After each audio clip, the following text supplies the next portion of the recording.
il faut savoir que ce qu'il y a derrière moi là, vous voyez ce qu'il y a derrière moi? C'est le Beth Amikdash, le temple, en train de prendre feu.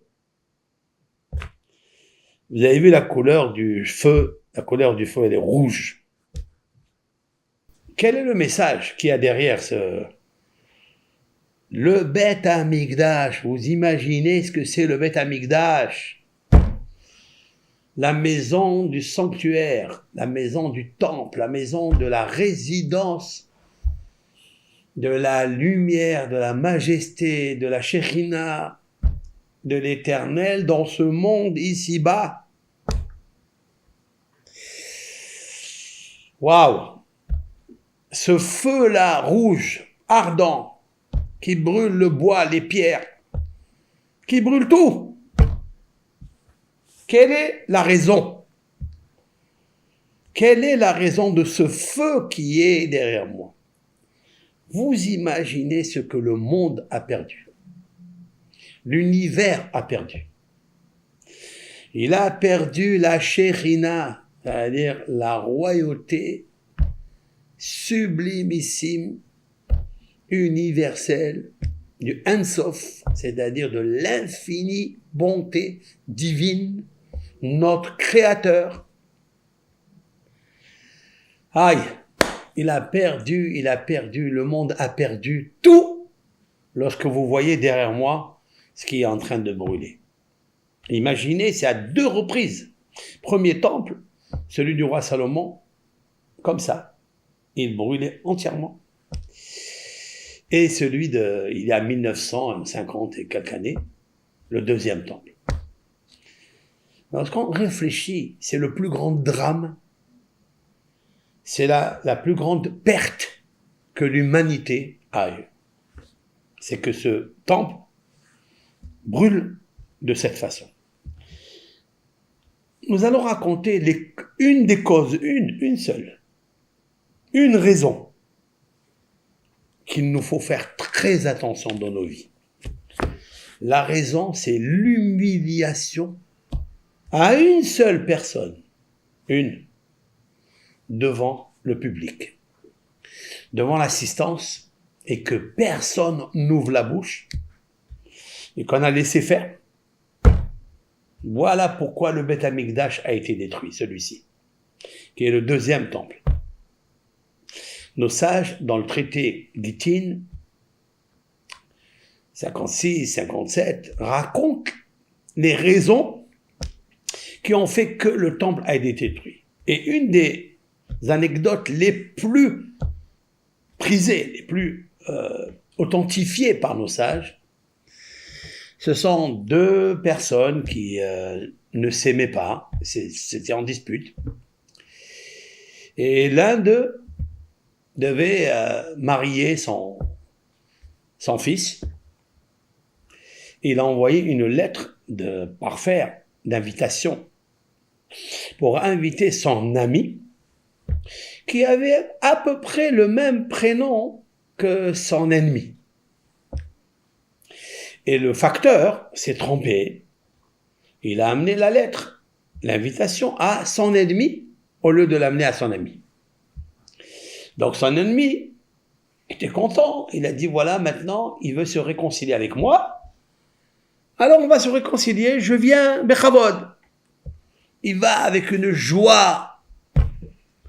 Il rentre dans la festivité, c'est une salle remplie de rabbins, remplie des grands sages d'Israël.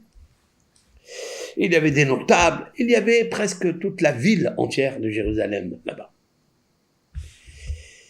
Et la personne concernée, la personne qui a fait la fête, elle passe un petit peu comme elle a l'habitude, elle passe sur les tables, elle prend la photo avec l'un, elle salue l'autre, elle prend un petit verre pour dire les haïm, et ils sont tous contents. Et voilà, il remarque que parmi l'assistance, il y a son ennemi. Et son ennemi, il le voit, il lui dit « Shalom Aleichem, merci de m'avoir invité. » Il lui a dit « Je t'ai pas invité du tout. Je ne t'ai pas invité. » Il dit « Comment ça se fait? J'ai reçu la carte. » Il va il demande au facteur qui était là, la personne qui a amené l'invitation, il lui dit, dis-moi, comment ça se fait que tu as invité mon ennemi? Et puis il se rend compte qu'il s'est trompé. Et il lui dit, devant tout le monde, de sortir de la fête. C'est une grande défaite, ça. C'est une défaite parmi toutes les fêtes. Il lui dit de sortir. Et les rabbins, et les notables, et les riches, et les présidents sont là. Ils sont en train de voir. Alors, cet ami, ou son ennemi, il lui dit, écoute, ne me fais pas honte devant tout le monde. Voilà.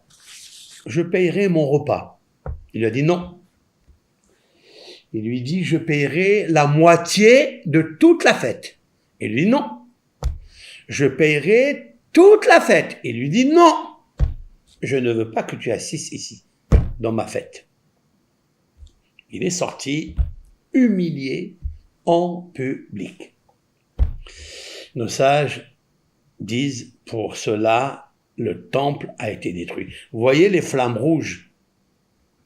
C'est les flammes qui ont provoqué la blancheur, la honte, l'humiliation de cette personne qui est venue assister, qui pensait se réconcilier pour le shalom, pour la paix et l'amour d'autrui. Nous sommes tous ces créatures à l'Éternel. La gravité de faire honte à autrui en public. Ce qui se passe, c'est lorsque ne dit mot qu'en sens, puisque les rabbins, les présidents, tous les notables qui étaient à sa table étaient responsables de dire un petit mot à cet homme-là. Il dit, tu n'as pas le droit de faire une chose pareille. Eh bien, ils l'ont pas fait. Ils se sont tus. Le fait qu'ils se sont tus, ils ont tué la personne qui a été humiliée. Dans le traité talmudique Baba Metzia, page 58b, nos sages disent Hamalbin pene havero barabim, celui qui fait honte à son prochain en public. Ki illu shofer damim, il est considéré comme un meurtrier. Vous écoutez ça? Un meurtrier.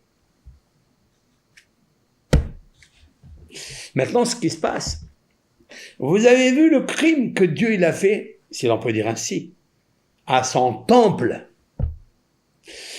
Dieu il dit, je ne veux pas de vous. Je ne veux plus vous connaître. Laissez-moi tranquille. Maintenant, vous pensez quoi? Que je vais laisser le temple vivant? Il l'a brûlé. Il l'a pas seulement détruit ou fermé les portes.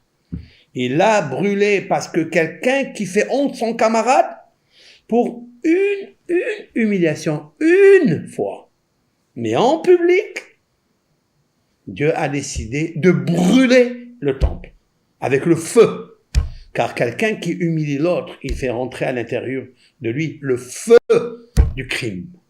Il verse le sang. C'est un criminel. C'est impensable. C'est pour ça que les flammes, elles sont rouges. Les flammes du ciel sont descendues parce que cet homme humilié devant les sages, devant les notables, les présidents, ils n'ont dit aucun mot. Ils ont été tous punis. Et je suis sûr et certain que il y a eu peut-être une teshuva, il y a eu peut-être une réconciliation avec Dieu, avec cette personne, lui demandant pardon, mais ça n'a pas été le cas. Ça n'a rien fait, parce que le ciel, si l'on peut dire ainsi, était humilié. Le Beth Amikdash, le temple d'en bas, avant de commencer à être détruit et brûlé, c'est celui d'en haut qui a été brûlé. Il y a un miroir universel d'un parallélisme en configuration avec ce qui se passe dans le ciel.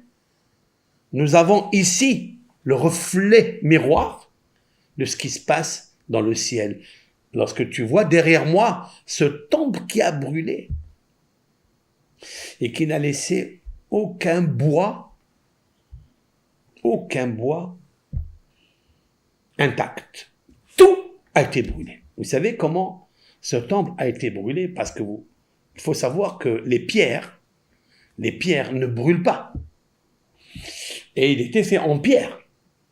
Mais nos sages racontent que entre les pierres, ils mettaient des murs en bois pour faire des espaces, pour équilibrer les briques, les pierres gigantesques.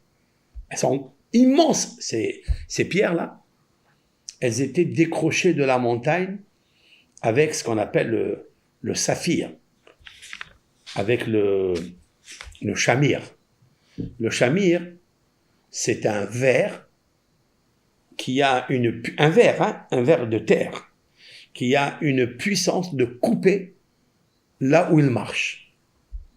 Là où il marche, ce verre, il a des rayons je ne sais comment, nucléaires, avec lesquels il scie tout quand il passe dans le passage de la chose, le bois, le fer, il scie tout. Donc ils ont pris des pierres gigantesques, ils l'ont coupé avec le chamir, avec cet unique verre dont le secret était connu chez Ashmédaï, le roi des démons, qui l'a dévoilé au général du roi Salomon. Le texte nous raconte ça. Et donc, c'était des grosses pierres. Et parmi ces pierres, ils mettaient des bois pour essayer d'équilibrer les pierres. Donc, qui a pris feu, en fait? C'est le bois qui a pris feu. Parce que les pierres, ils vont brûler, ils vont se cramer, mais ils vont pas brûler, ils vont pas fondre. Surtout des pierres gigantesques comme ça. Alors, qu'est-ce que ça veut dire? Ça veut dire comme ça. Le bois. Des fois, on dit cette expression, cette citation, tu es resté comme un bois lorsque l'autre, il a aboyé. Les sages, les notables, les présidents, les invités sont restés comme un bout de bois. D'accord? C'est les rabbins et les rabbins des bois qui n'ont rien dit. Et là, Kadosh Baruch Hu, il a dit, le feu par lequel a été brûlé cet être humain, a été complètement incendié, combustionné. C'est le même feu que je prends et je vais brûler le bois qui était dans le Beth Amikdash et tout ira avec. Les tentures, tout ce qu'il y avait comme bois a été brûlé, saccagé. Voilà pour une seule humiliation en public.